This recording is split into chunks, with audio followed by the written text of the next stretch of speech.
안녕하세요. 청강TV의 김인숙입니다. 생각하는 모습대로란 인생 문장을 시작합니다.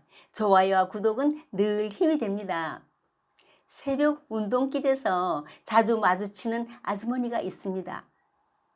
방금 누구와 한바탕 말다툼을 하고 돌아선 것처럼 인상을 잔뜩 찌푸리고 분노에 가득 찬 모습으로 걸어갑니다.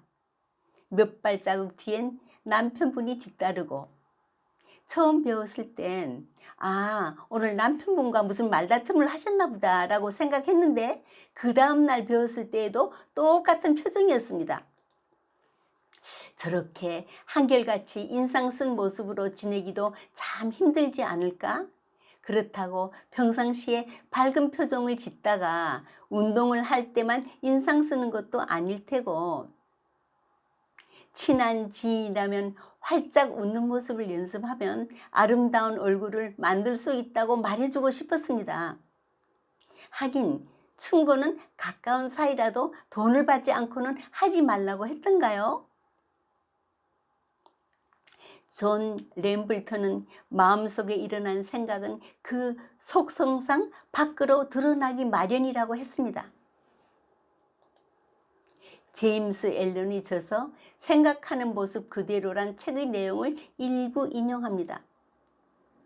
인간의 삶은 자신의 생각과 정신으로부터 분리될 수가 없습니다. 마치 빛, 광채, 색상이 서로 분리될 수 없듯이 정신과 생각은 인간의 삶과 떨어져 생각할 수 없죠. 생각을 변화시키면 사람을 변화시킬 수 있습니다. 그러므로 생각과 성격은 하나입니다. 사람은 자기가 생각하는 그대로의 모습을 지니며 자신의 생각들을 모두 모아놓은 것이 곧 성격입니다. 식물은 씨앗에서 싹을 틔우고 자라며 씨앗이 없으면 생겨날 수 없듯이, 우리의 행동은 생각이 하는 보이지 않는 씨앗에서 싹을 틔웁니다. 작가 미상의 시 마음의 낙하산, 마음을 열고 사는 것과 마음을 닫고 사는 것, 그것은 비행기에서 낙하산을 펴고 뛰어내리는 것과 펴지 않고 뛰어내리는 것과 다를 게 없다. 낙하산은 펼치기 위해 존재하듯 사람의 마음 역시 펼치기 위해 존재하는 것이다. 사람의 마음은 자신이 키운 열매의 창고라고 할 수 있죠. 성경의 마태복음에서도 선한 사람은 그 쌓은 선에서 선한 것을 내고 악한 사람은 그 쌓은 악에서 악한 것을 내느니라. 사람은 마음에 가득한 것을 입으로 말함이라고 했습니다. 생각을 무기 삼아 자신을 해칠 수도 있고, 생각을 도구 삼아 기쁨과 평화가 넘치는 천국을 만들 수도 있습니다. 사람의 마음은 정원과 같아서 지혜롭게 가꿀 수도 있고 거친 들판처럼 버려둘 수도 있습니다. 하지만 가꾸든지 버려두든지 반드시 싹은 돋아납니다. 씨앗을 뿌리지 않아도 어디선가 쓸모없는 잡초씨가 날아와 무성히 자라게 되죠. 영국의 심리학자 리처드 와이즈먼은 원래 사람이란 생각이 바뀌면 행동이 바뀌는데, 문제는 생각이 바뀌기가 결코 쉽지 않다. 생각을 바꾸기 전에 행동을 먼저 바꾸라고 했습니다. 자, 온갖 생각들은 어떤 것을 낳을까요?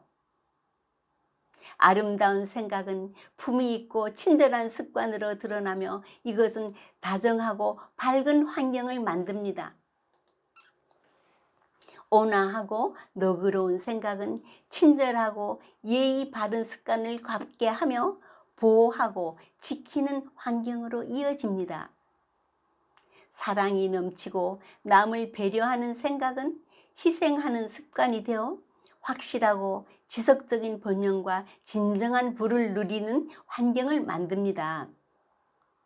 악의와 질투, 실망, 낙담 이런 생각은 몸에서 건강과 품위를 앗아갑니다.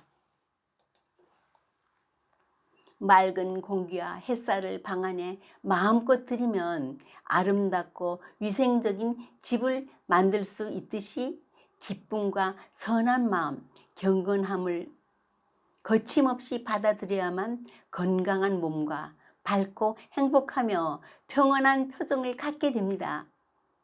마음이 건강을 결정합니다. 몸을 새롭게 하고 싶다면 마음을 잘 다스리십시오. 마음의 고요함은 지혜가 낳은 아름다운 보석입니다. 플루타르크는 성격은 충분한 시간 동안 계속된 습관이라고 했습니다. 세 사람이 미국 그랜드 캐년을 여행했습니다. 첫 번째 미술관은 이곳은 웅장한 하나의 그림이다. 이것을 내 화폭에 옮겨 놓을 수 있다면 얼마나 좋을까. 두 번째 신학자는 주 하나님의 지으신 모든 세계는 정말 오묘하구나. 세 번째 카우보이는 여기서 소를 잃어버리면 찾을 수가 없겠구나 라고 했습니다. 회사에 새로 부임한 첫날 사장이 아무것도 하지 않은 채 벽에 기대서 멍하니 서 있는 젊은이를 발견했습니다.